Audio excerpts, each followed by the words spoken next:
Standards for Excellence Facilitator. Mike was partnered with 28 GM dealerships, helping them improve processes related to digital sales, customer satisfaction, and profitability. Mike also served as an SFE digital process consultant. In 2012, Mike left SFE and began working for AMCI. Mike oversees a team of coaches that work with retail automotive stores from Kansas to Texas. Mike and his team are charged with helping develop dealerships and improve their customer experience, employee engagement, and ultimately customer loyalty and advocacy. Every year since 2009, Mike has served as the MC for our Innovative Dealer Summit. He describes himself as inverse paranoid. He believes the whole world is out to help him. He has a face for radio and a genuine love for the automotive world. Please give a warm Innovative Dealer Summit welcome to MC Mike Marshall. Thank you, Tim Jackson. Good morning, Summiteers. Welcome to the Innovative Dealer Summit. Give it up for Tim Jackson.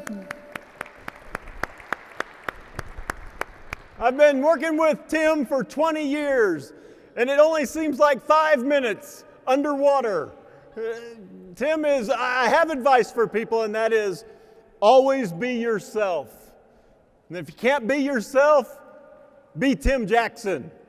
Definitely be Tim Jackson. No one has more fun, takes better care of the automotive retail community than Tim and the CADA. Great introduction. It was exactly like I wrote it. I could listen to it all day.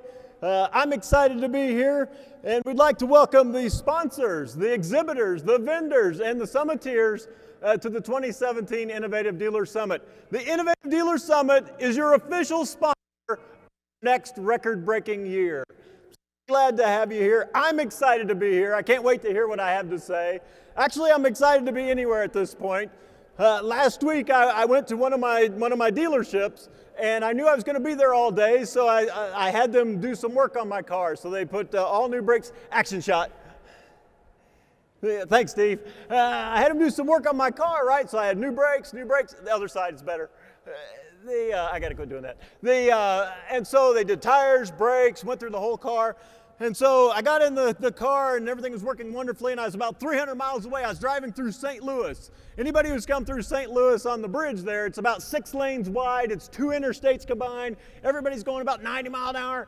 And I was in the school of fish, right? The whole thing's just moving. And the school of fish slowed down. So I hit the brakes, right? And the pedal goes, and I hear this clunk. It's just a clunk, and then the pedal goes all the way to the floor. And so at this point, I'm wishing that I wore my brown pants. And so thinking quickly, right, I thought, well, what I'll do is I'll grab the emergency brake like I used to do in the old days when I had the Ford Pinto, right? And so I grabbed the emergency brake. What I didn't realize was that the clunk was the rear caliper on the right-hand side of my car had come completely off. So when I pulled up on the emergency brake, what happens when you pull up on the emergency brake and it only locks up one tire? Sideways. So now I'm siding slideways, right? I'm in traffic. I'm going about 60 miles an hour. I have no brakes. And so at this point in time, it's true what they say, right? When you think you're going to die, you see your life pass before your eyes. So it started playing. I was like, there I was, giving the valedictorian address to my college graduating class. And there I was, hitting the home run that put my high school team into the state finals. And there I was, taking Mary Jo Sweetwater, homecoming queen, to the prom, right? And it's at this point, I knew I would be okay because none of those things ever happened in my life. So I am extremely excited to be here, extremely excited to be alive. I do work with, I spend about 130 days a year working with automotive retail establishments from Kansas to Texas, basically. So pretty big territory. And so I'm sitting side by side with store owners, and I'm sitting there with managers and sales managers, service managers, internet managers, working with frontline people, and we're just trying to create a little bit better experience, and just keep this thing moving forward. And it is the greatest group of people I could ever hope to work with. So if you think about it, I took time off from my job working with automotive dealerships to come and hang out with you guys. That is truly how much I love it. So how many of you were here last year? Where are my veterans? Woo, good looking group there. All right, so where are my newbies? Where are the first timers? First timers, very nice, welcome. Summit virgins, we welcome you to Innovative Dealer Summit. As you can see, we got a lot of repeat customers.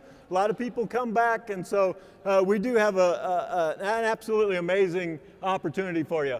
My name is Mike Marshall. Let me ask you a question. Retail automotive has been on a roll, right? How many of you, and if you're an exhibitor or vendor, you can answer this question to you. How many of you broke records in 2015 and 2016?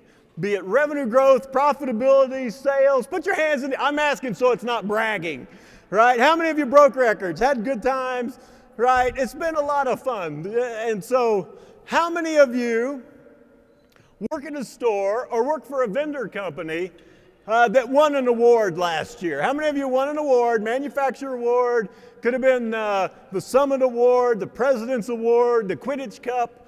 How many of you won something last year?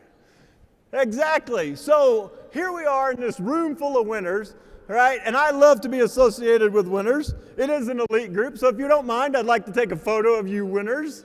Oh, yeah, very nice. George, you're smiling very well. It's lovely. All right, over here in the aquarium side.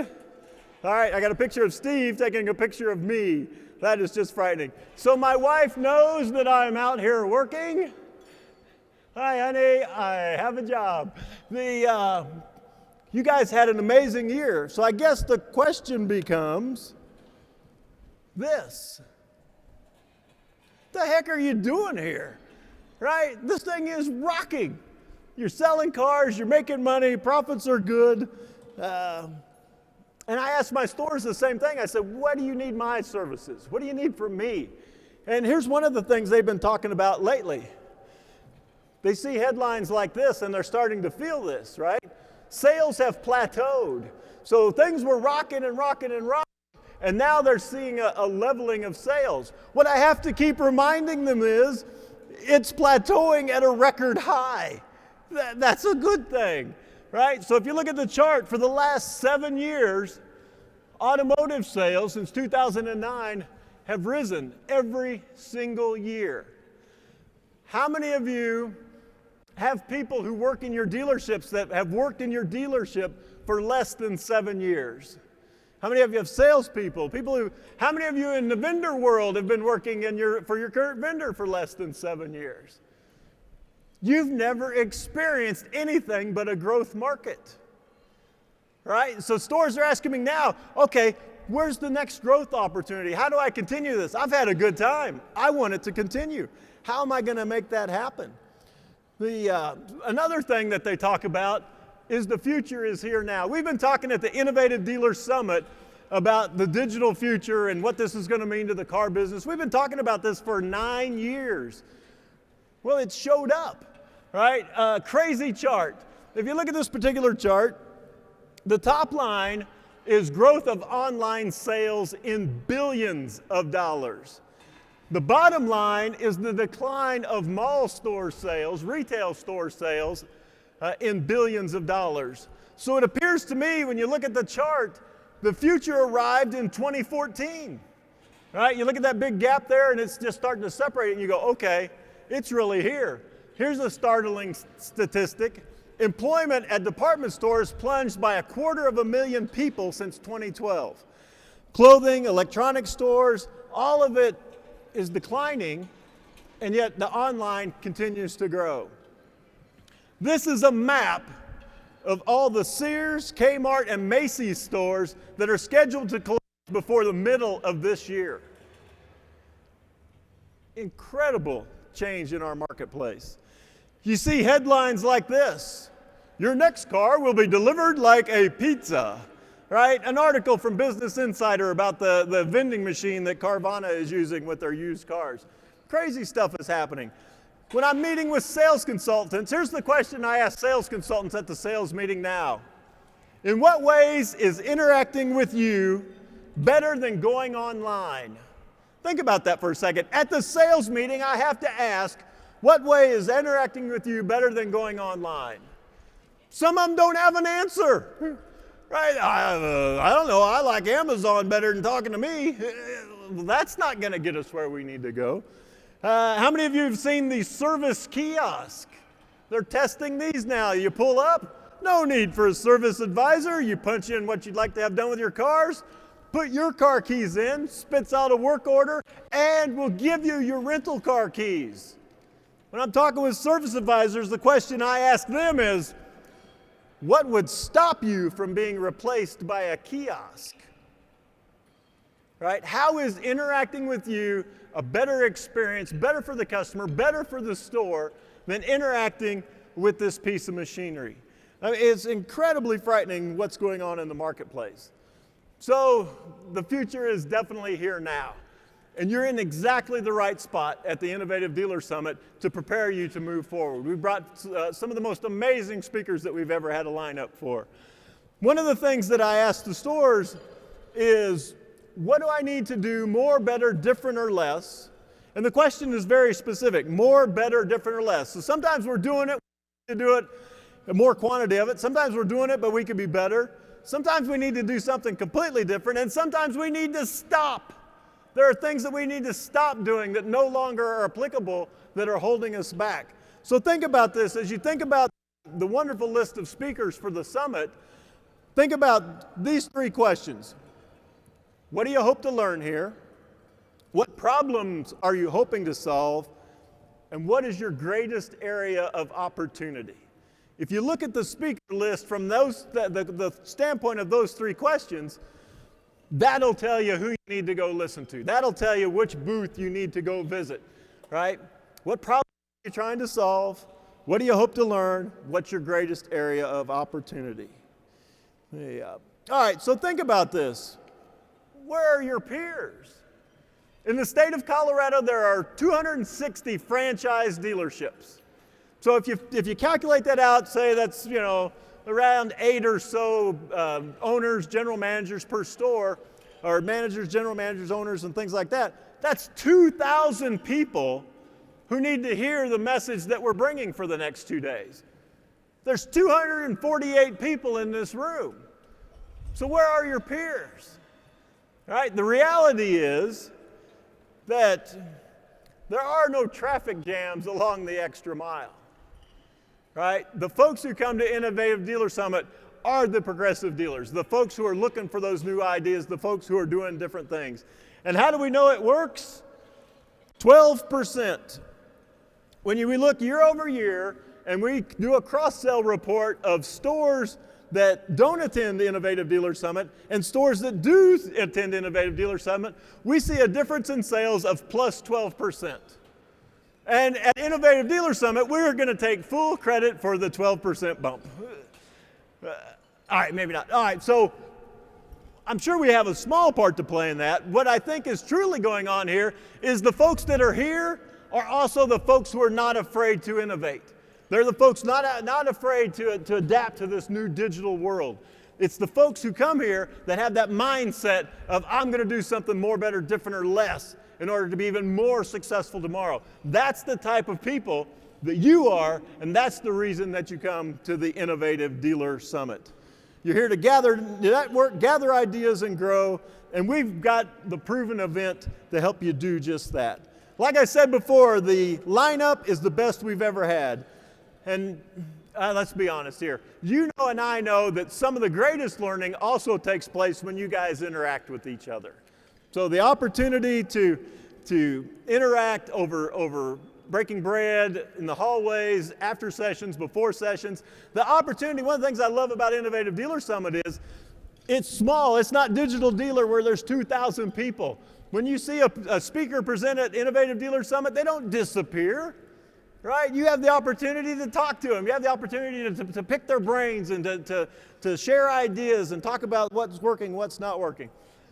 Nowhere else do you get that opportunity. So please, take advantage. Meet some new people. Step out of your comfort zone and make sure you get an opportunity to interact with our presenters, our exhibitors, and our vendors. We do have some special guests in the room. The chairman of the Denver Auto Show, Anthony Brownlee, is with us. Anthony, glad to have you here.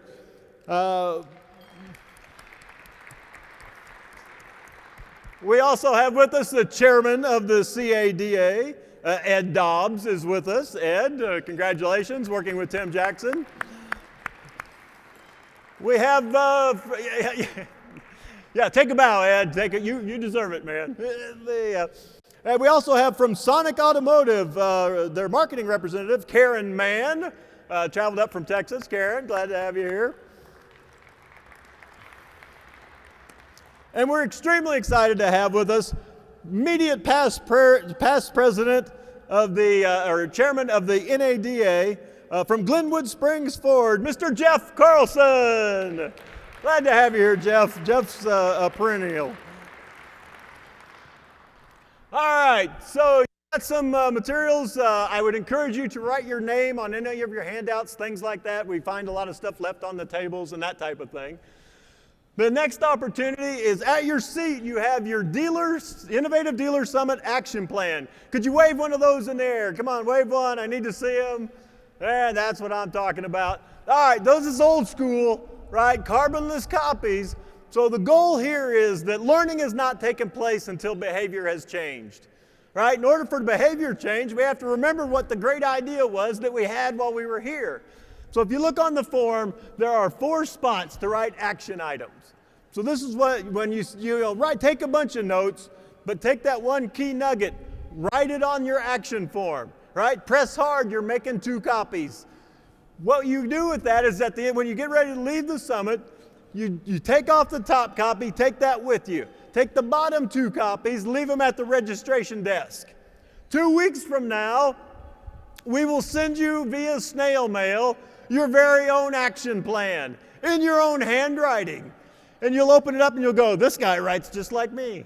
Oh, that is me. Here's these 4 great things that I committed to that I thought were wonderful 2 weeks ago, but got lost in the whirlwind of the dealership, right? So and then if that doesn't work, about 3 weeks later, we'll send you your action plan again. So when it got buried on that stack, right, we'll put it back on top of the stack.